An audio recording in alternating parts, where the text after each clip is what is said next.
secretario general de las Organizaciones de las Naciones Unidas. Weeks after giving a fiery speech in the UN General Assembly criticizing the war on drugs, Colombian President Gustavo Petro welcomed U.S. Secretary of State Antony Blinken.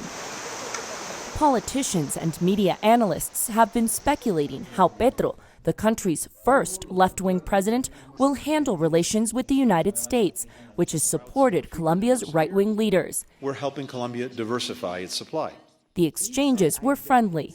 At a press conference at the Colombian presidential palace, Blinken said the U.S. was open to a new approach to combat drug trafficking. We strongly support the holistic approach that President Petro's administration is taking to counter-narcotics through comprehensive rural security, justice, development, environmental protection, supply reduction, as well as demand reduction, including in the United States. At the same press conference, President Petro voiced strong criticism of U.S. policies towards Cuba.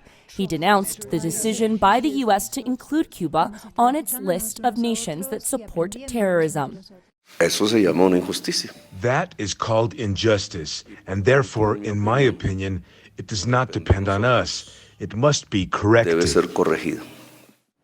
Despite the recent trend in Latin America to elect left-wing governments, Colombian analysts say the friendly dialogue showed the U.S. wants to reinforce ties in the Americas, given heightened tensions with Russia and China. I think the U.S. faces a very complicated situation in the matter of its foreign policy. And that is why I think its approach to Latin American governments, no matter the political shade, has a lot to do with that situation. Secretary Blinken led the fourth delegation to Colombia from the Biden administration since Gustavo Petro's inauguration in August, indicating the importance Washington places on this relationship. Strong policy differences remained, but expressed with public displays of mutual respect. At a joint press conference with Petro, Blinken said, "We've been listening to each other and we're learning from one another." Michelle Begue, CGTN, Bogota, Colombia.